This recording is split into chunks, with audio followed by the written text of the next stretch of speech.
देखें, यदि आपका भी जमीन विवाद चल रहा है तो आपको एसडीओ के पास जाना चाहिए या नहीं जाना चाहिए।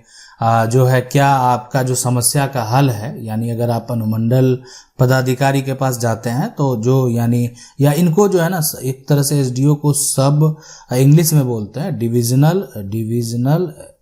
डिविजनल ऑफिसर, ठीक है। तो आप उनके पास जाएंगे कि नहीं जाएंगे, अगर मैन है कि आपका समस्या क्या है, क्या आपको अगर यहाँ पर जाते हैं अनुमंडल पदाधिकारी के पास, जो आप कंप्लेन करते हैं तो क्या आपका जो समस्या है उसका हल निकल जाता है। तो ये जानकारी बेहद जरूरी है। अब यहाँ पर दो व्यक्ति लड़ रहे हैं, जमीन का विवाद चल रहा है उनका। अब यहाँ ये सिराज है और अनवर है। अब इनका एक बड़ा विवाद हो गया, जमीन में खास करके लड़ाई हो जाती है, मारपीट भी हो जाती है। समस्या कोई बहुत बड़ा समस्या नहीं है, ठीक है, समस्या बहुत छोटा समस्या है, लेकिन फिर भी जो है एक तरह से लड़ाई हो जाता है। समस्या मान लेते हैं ये सिराज और अनवर जो है एक सीमांकन के लिए लड़ रहे हैं। मान लेते हैं इसमें सीमा में थोड़ा सा वो अमीन के द्वारा नापी किया गया, थोड़ा फर्क आ गया। अब वो कह रहा है कि नहीं मेरा उधर निकल रहा है, तो लेकिन फिर जो है एक तरह से सामने वाला उसको मानने को तैयार नहीं है। तो ये ऐसे ऐसे मामले जो होते हैं खास करके।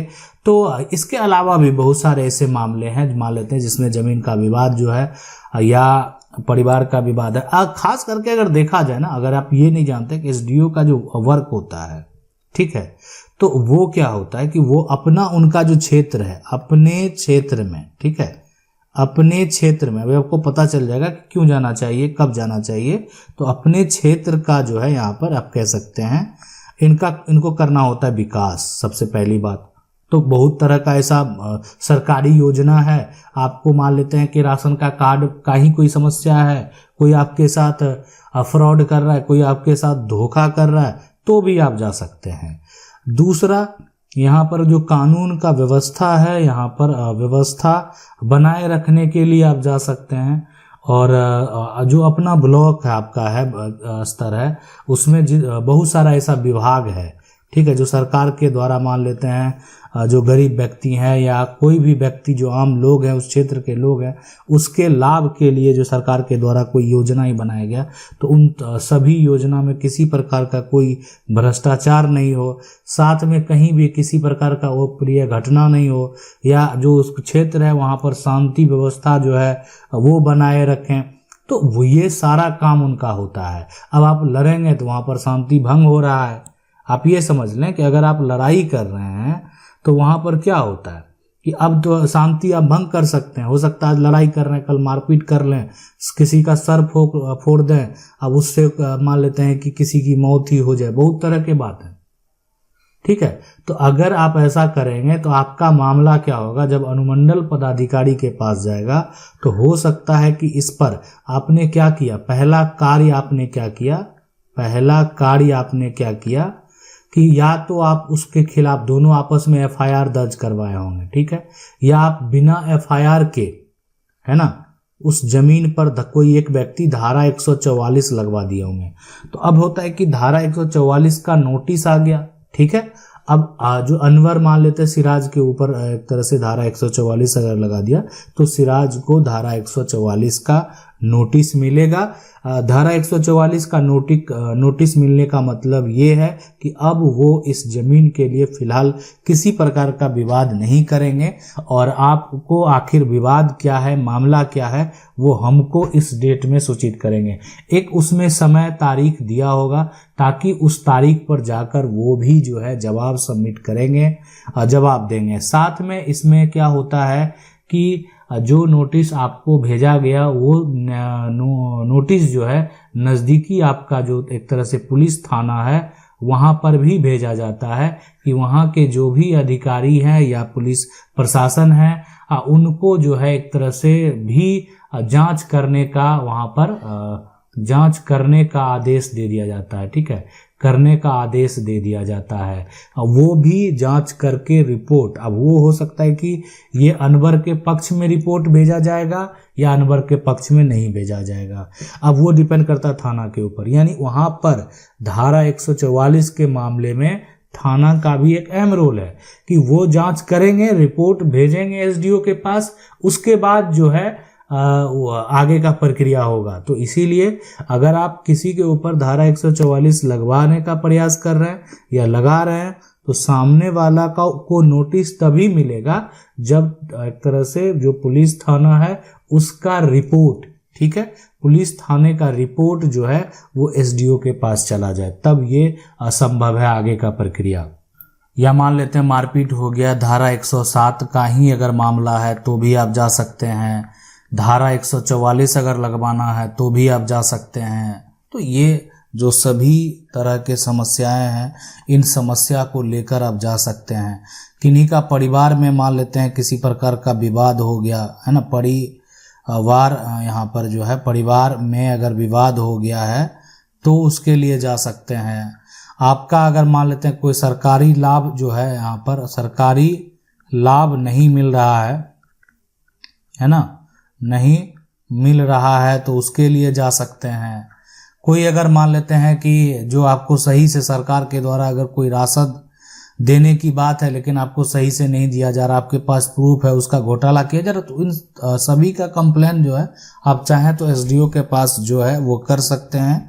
अब इसके अलावे अगर किसी का मान लेते हैं रास्ता का विवाद है, कोई आपको रास्ता से जो है यहाँ पर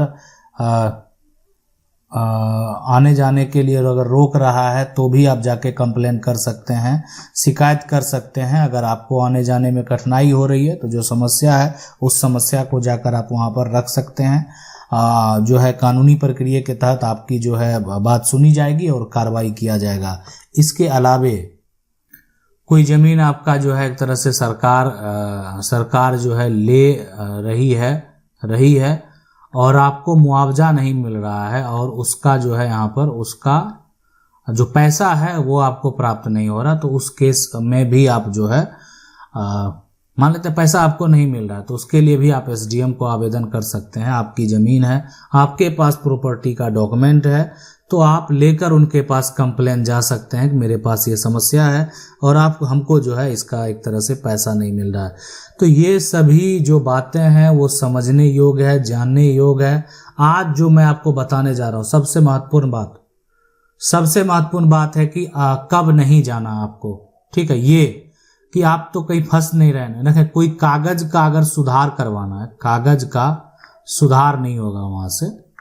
देखिए सुधार प्रक्रिया अलग हो गया, यहाँ पर इनको कानून व्यवस्था को जो है बनाए रखना है। किसी तरह का कोई समस्या लड़ रहा है, गलत हो रहा है, जबरन कोई अगर कोई कार्य कर रहा है तो इस तरह का जो समस्या है उसके लिए आप जा सकते हैं।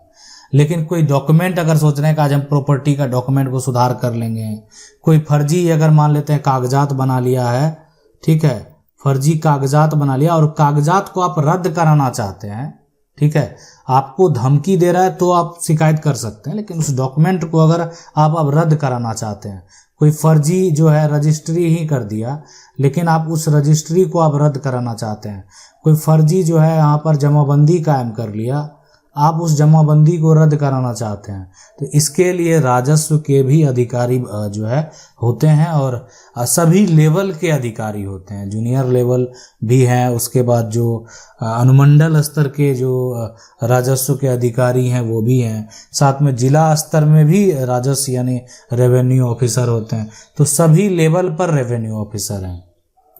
देखिए साफ साफ ये कहा जा सकता है कि ये सभी जो है यहाँ पर जो राजस्व है, ठीक है, जिसमें सरकार को उस जमीन पर जो है जितने भी आप देख रहे हैं जमीन है उसका टैक्स जो है सरकार सभी से लेती है, सालाना टैक्स लेती है।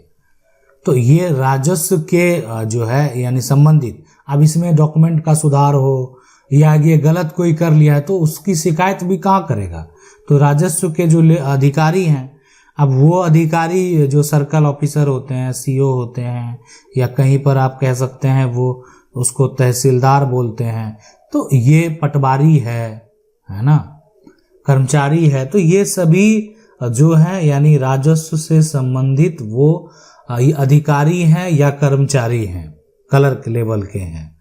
तो उनका काम क्या होता है, अब इसमें जो है जिनका काम है रेवेन्यू लेना, राजस्व लेना, तो उससे संबंधित जो डॉक्यूमेंट है उसका सुधार का भी कार्य करेंगे। बहुत मान लेते हैं कि जो ऐसे पदाधिकारी हैं जिनका काम है शांति व्यवस्था बनाए रखना, तो उनका जो क्षेत्र में किसी तरह का कोई अपराध नहीं हो, कोई घटना नहीं घट जाए या मान लेते सामाजिक लेवल पे कोई कार्य हो रहा है तो वहां पर किसी प्रकार का कोई अप्रिय घटना नहीं घट जाए, तो इससे संबंधित या जमीन का विवाद हो या और कोई अन्य ही विवाद क्यों ना हो, आप एसडीओ के पास जा सकते हैं, अपना समस्या रख सकते हैं। तो आप समझ गए होंगे कि कब आपको जाना चाहिए, किस मामले में जाना चाहिए, है ना। अब जाकर जो है एक तरह से आपके ऊपर जो है किस प्रकार से कार्रवाई हो सकती है, क्या प्रक्रिया होता है। आशा करते हैं वीडियो अच्छा लगा होगा। वीडियो को लाइक जरूर कर दें। चैनल को पहली बार देख रहे हैं, सब्सक्राइब करके जो बेल आइकन है उसको जरूर दबा लें। मिलते हैं अगले वीडियो में, तब तक के लिए जय हिंद।